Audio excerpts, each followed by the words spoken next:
I'm a scat man.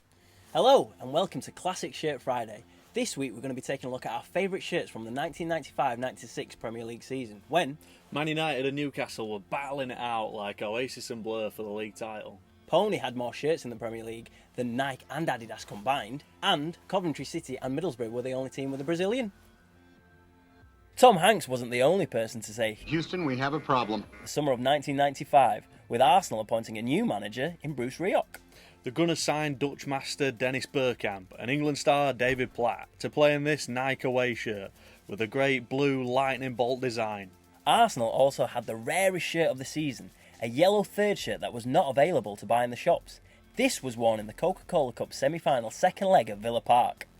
Bergkamp, Wright and even Nigel Winterburn couldn't find a way past Mark Bosnich that night, and Brian Little's men went on to put AST computers on the map with Milosevic, Taylor and York on target as Villa thrashed Leeds United 3-0 in the final at Wembley in this Reebok kit.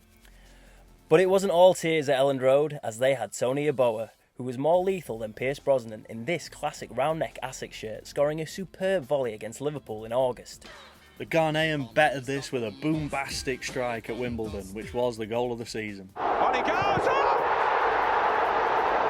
The orange detailing on this Chelsea away kit made Dutch master Ruud Gullit feel at home following his free transfer move from Sampdoria. And Mark Hughes proved that he wasn't simply red by swapping Old Trafford for Stamford Bridge, wearing this Coors-sponsored Chelsea home shirt with yellow detailing. It was Liverpool who broke the British transfer record to take Stan Collymore to Anfield in an £8.5 million deal. More indulgent than the set of Waterworld. Teaming up with a blonder than Pamela Anderson Robbie Fowler, Jamie Redknapp and Steve McManaman in this Adidas home shirt with an oversized V-neck. And this green and white quarter design away shirt with Carlsberg sponsor. Many would say it was the white suits worn at the 96 FA Cup final that were the most eye-catching garments Liverpool players wore this season. They must be forgetting David James sporting the Predator design goalkeeper top. Who needs Armani? eBay launched in 1995 and Man United had a clear out, listing Ince, Kanchelskis and Hughes. They did keep this home shirt from the season before though, with the image of Old Trafford worked into the design and the iconic black collar. They did go on to release a new away shirt. This grey number would become legendary, worn on the opening day of the season where Fergie's fledglings went down 3-1 at Villa Park. The match that made Alan Hansen say, "You can't win anything with kids." Two tones of grey, the sharp ViewCam sponsor and this grey fleck pattern. United's players disappeared like Casper the Friendly Ghost at the Dell, going down 3-0 before half-time. And instead of a Braveheart-style rallying cry, Fergie opted to just simply change shirts into this blue number. It's kind of like Mel Gibson's face in Braveheart. Well, it was as Cantona came back from an 8-month suspension to inspire United to the double. Scoring 19 goals with countless match-winning performances, the Frenchman won the Football Writers' Footballer of the Year award. Across Manchester, City had their own maverick, Georgie Kincladze, who was more of a box of tricks than Jumanji. Although you might remember City's Umbro brother kits being worn more by Liam and Noel at this time than the likes of Michael Frontsek and Jerry Creaney. City went down as Alan Ball didn't have a master plan. Another team with a view from the bottom of the table was QPR. And Bolton's attack was weaker than O.J. Simpson's prosecution. Southampton and Coventry were pony, but at least they had Matt Le Tissier and Dion Dublin on hand to keep them up. It was oh so quiet at Ewood Park this season as the reigning champions finished 6th.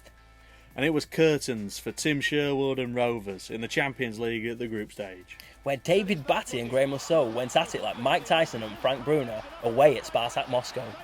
96 was known for the year that Take That broke up, but someone spare a thought for Chris Sutton and the SAS.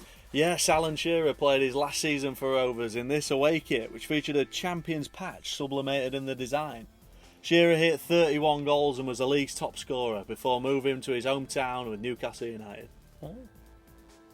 Newcastle started a new deal with Adidas and the Germans delivered with 2 great shirts featuring a grandad collar and classic Newcastle brown ale sponsor.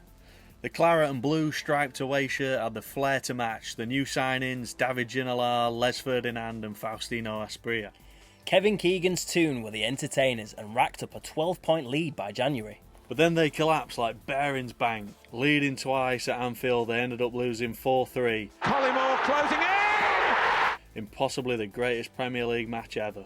And who can forget Kevin Keegan in his headphones when the pressure of the title running made him as mad as a cow? These two shirts were so close to being the title winners this season, but unfortunately it was not to be.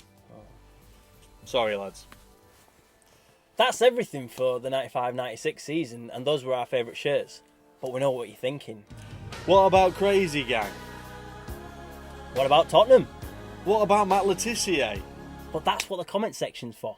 Yeah, and I would love it if you shared with us your favourite moments from the 95-96 season. Yeah, and subscribe to the channel and get us on Twitter, Instagram, Facebook, and leave your comments. Alright, Right. thanks for watching, and we'll see you next time on Classic Shirt Friday. And they've got to go to Middlesbrough and get something, and I'll tell you.